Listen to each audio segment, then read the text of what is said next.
Hello students, welcome to our channel Sky Coaching Easy Home Tuition। Students बात करते हैं आज हम नॉन वर्बल सेंटेंसेस की। अभी तक हमने वर्बल पढ़े थे, अब बात करते हैं नॉन वर्बल सेंटेंस। जैसे कि पिछली वीडियो में मैंने थोड़ा सा हिंट दिया था, इसमें हम नॉन वर्बल क्यों कहते हैं, क्योंकि इसमें वर्ब की ज़रूरत नहीं पड़ती। जैसे first form, second form, third form की बात कर रहे थे हम, इसमें उनकी ज़रूरत नहीं पड़ती। इसमें सिंपली हम क्या यूज़ करते हैं, इज़, आर, एम, ये तीनों प्रेजेंट के लिए, वाज, वर, ये दोनों पास्ट के लिए, और विल, बी या शैल बी फ्यूचर के लिए। ठीक है भाई, और कोई भी वर्ब का यूज़ नहीं करेंगे। अब आप कहोगे जी इनका तो हमने उसमें भी यूज़ किया है, वर्बल में, हाँ उसमें भी यूज़ किया है, ये दो दो जगह यूज़ होते हैं। ये actually state of being, non verbal कौन से सेंटेंस होते हैं, स्टेट ऑफ बीइंग वाले। मतलब कि आप कुछ हो या कुछ थे, या तो आप कुछ हो या कुछ आप थे या कुछ आप होंगे, ये होने वाली स्टेट है। मतलब तुम कुछ कर नहीं रहे हो, या तो अभी तुम कुछ हो, या पहले कुछ थे, या आगे कुछ होंगे। मान लो अभी आप डॉक्टर हो, पहले आप टीचर थे, कल को आप वकील होंगे।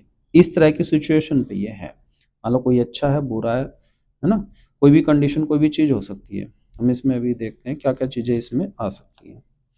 सबसे पहले तो इनका मीनिंग क्लियर होगा, आपको नहीं क्लियर है तो एक बार देख लो। ईच का मतलब है होता है, जो सिंगुलर के लिए यूज होता है, सिंगल सेंटेंस के लिए। आर का मतलब है होता है प्लूरल वाला, ये प्लूरल के लिए यूज होता है। एम का मतलब हूं होता है, हूं आई के लिए सिर्फ स्पेशल है। वाज का मतलब था या थी होता है, और ये आई के लिए भी होता है और सभी सिंगुलर सब्जेक्ट्स के लिए भी होता है। ठीक है, वर का मतलब थे होता है और ये प्लूरल के लिए यूज होता है। विल बी और शैल बी बाकी में। आई, होगा, होंगी, इनका मीनिंग तो आएगा होगा, होंगी या होंगे, इसी तरह का सबके सेम मीनिंग है। लेकिन इसका यूज जो है विल बी का बाकी में और इसका आई वी में, इसका आई और वी का जोड़ा चलता है फ्यूचर में, और ये आएगा बाकी के साथ में, यानी कि आई और वी को छोड़ के बाकी जो भी आए उन सब के साथ में विल लगेगा। अवश्य आए तो ये चेंज हो जाते हैं। ठीक है, इसको बड़े ध्यान से समझ लेना। अब बात करते हैं इसमें क्या सब्जेक्ट बनेंगे और क्या ऑब्जेक्ट की जगह कहीं हम या नॉन वर्ब की जगह कहीं रखे जाएंगे। देखो इसकी स्ट्रक्चर देख लेते हैं पहले। इसकी स्ट्रक्चर होगी subject plus helping verb. Helping verb में ये वाली आएंगी भाई, हेल्पिंग वर्ब में ये वाली सारी, इनमें से कोई भी आ सकती है एक। तो सब्जेक्ट तो आप जानते ही हैं, जिसके बारे में बात हो रही होती है वो सब्जेक्ट होता है। हेल्पिंग वर्ब इनमें से ऊपर से कोई भी एक आएगी, प्लस यहाँ पे नॉन वर्ब ही लिख देता हूँ मैं सीधा, नॉन वर्ब वाला वर्ड। ठीक ही आएगा। अब ये नॉन वर्ब क्या हो सकता है, नॉन वर्ब कोई नाउन हो सकता है। ठीक है, और ये नाउन में, नाउन को भी हम देखें, कोई भी ऐसा वर्ड या ग्रुप ऑफ वर्ड्स दो जो सब्जेक्ट की तरह से ट्रीट किया जा सके, है ना, अपार्ट फ्रॉम प्रोनाउंस। यानी कि यहाँ पे नाउन्स होंगे, प्रोनाउंस नहीं होते, है ना, प्रोनाउन यहाँ पे नहीं होते। प्रोनाउन को छोड़ के बाकी सब चीजें, कोई भी वर्ड या ग्रुप ऑफ वर्ड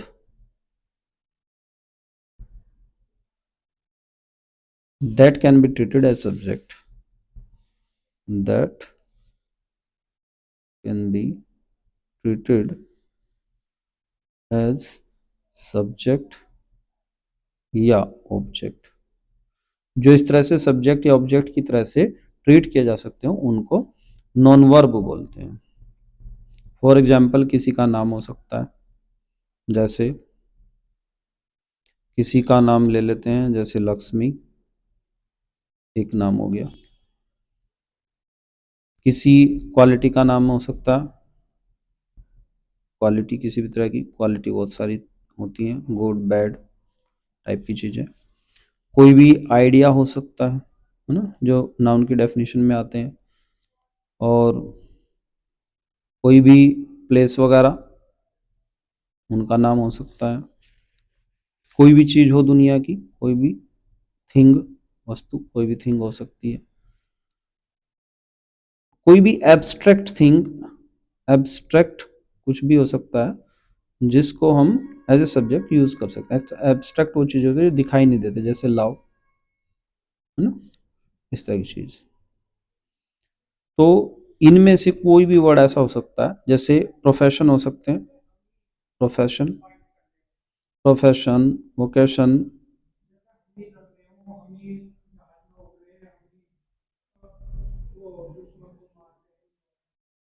कोई भी वोकेशन, कोर्सेज वगैरह, किसी भी पोस्ट का, पोजीशन का नाम, है ना, इस तरह की चीज़ें कुछ भी आ सकती हैं।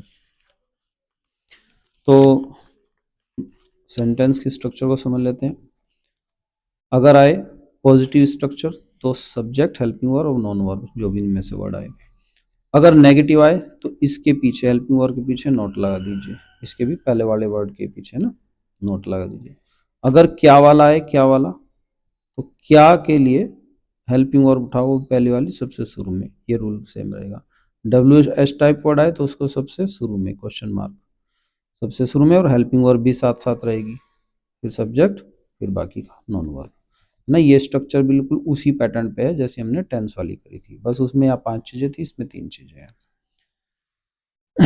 कैसे यूज करेंगे इसको, एग्जाम्पल देखिए। जैसे मैं संदीप हूँ, मेरा नाम है, मैं संदीप हूँ, बस इतना सेंटेंस है। क्या बना देंगे, सब्जेक्ट सबसे पहले आई, जिसकी बात हो रही, हूँ हेल्पिंग वर्ब है, हूँ को आई के साथ में एम बोलते हैं, तो एम, और संदीप एक नाउन हो गया, तो आई एम संदीप। ठीक है, सेंटेंस कंप्लीट। और मैं संदीप नहीं हूं तो आई एम नॉट संदीप, मैं संदीप नहीं हूं। क्या मैं संदीप हूं, तो क्या के लिए हेल्पिंग वर्ब को शुरू में ले आओ, तो शुरू में लगा देंगे एम आई संदीप, क्या मैं संदीप हूं। क्या मैं संदीप नहीं हूं, एम आई नॉट संदीप। फिर मैं संदीप कैसे हूं, तो हाउ, कैसे, एम आई मैं हूं संदीप। ठीक, मैं संदीप कैसे नहीं हूं या क्यों नहीं हूं, तो why am I not Sandeep, मैं संदीप क्यों नहीं हूं। ठीक है, क्वेश्चन मार्क। ऐसे सेंटेंस बनाओगे, ये सब सिस्टम वही पुराना जैसे उसमें आगे पीछे ले जाते थे, सेम टाइप से। अच्छा, कोई और सेंटेंस इस तरह का ले सकते हैं, जैसे कोई मान लो प्यासा है, कंडीशन भी हो सकती है इसमें, जैसे प्रोफेशन बताया ना, इसमें कंडीशन भी हो सकती है। मान लो कंडीशन होगी किसी की दशा ऐसी कि वो प्यासा है, प्यासे को थ्रस्टी लिख देते हैं, तो हम जैसे लिख देंगे कि कौवा प्यासा है, प्यासा, चलो इजारम वाला था लिख देते हैं, कौवा प्यासा था, इसलिए इसने कंकड़ वंकड़ उठाई, कहानी आती है, कौवा प्यासा था। या बहुत प्यासा था, ऐसे लगा लो इसमें, है ना, बहुत लगाना हो तो यहाँ पे लगा सकते हो, बहुत प्यासा था, ऐसे वर्ड आ सकते हैं। तो सब्जेक्ट हो गया द क्रो, कौवा, हेल्पिंग वर्ब में था आ गया, ये सब्जेक्ट हो गया था, यानी कि वाज सिंगुलर है। क्या था, बहुत प्यासा, तो क्या लिख देंगे, वेरी थर्स्टी, वेरी थर्स्टी, ये आ गया हमारा नॉन वर्ब। ठीक है, अब ये कंडीशन होगी वेरी थर्स्टी। ठीक है, तो क्वालिटी होगी, कंडीशन है, थर्स्टी प्यासा कंडीशन है, तो इसमें कौवा था वेरी थ्रस्टी। अब कौवा प्यासा था, बस कोई काम तो हो नहीं रहा इसमें, कोई वर्ब तो है नहीं, कोई एक्शन तो हो नहीं, बस प्यासा था, एक कंडीशन है। इस तरह के वर्ड आएंगे। फिर कोई और ले लेते हैं इसमें, जैसे रिलेशनशिप भी आ सकता है इसमें, है ना, कंडीशन जैसे इसमें बहुत सारे वर्ड हो सकते हैं भाई, जो इसमें आया ना, वर्ड और group of word that can be treated as subject object, में रिलेशंस भी हो सकते हैं। रिलेशंस तो बहुत फेवरेट, जैसे ब्रदर, सिस्टर, मदर, फादर, है ना। जैसे हम लिख देंगे वे मेरे मित्र थे, वे मेरे अच्छे मित्र थे, मतलब ऐसे लिख देंगे अच्छे मित्र थे, ऐसे आ गया। तो सब्जेक्ट दे, ठीक है भाई। हेल्पिंग वर्ब सब्जेक्ट, दूसरे नंबर पे हेल्पिंग वर्ब, प्लूरल है तो थे वर, दे वर। मेरे अच्छे मित्र, तो मेरे, माई, अच्छे, गुड, मित्र, फ्रेंड, माई गुड फ्रेंड्स, वे मेरे अच्छे मित्र थे। तीन ही वर्ड में हो गया, सब्जेक्ट, हेल्पिंग वर्ब और नोन। वे मेरे अच्छे मित्र नहीं थे, नोट लगा दो। क्या वे अच्छे थे, तो वर को शुरू में ले आओ।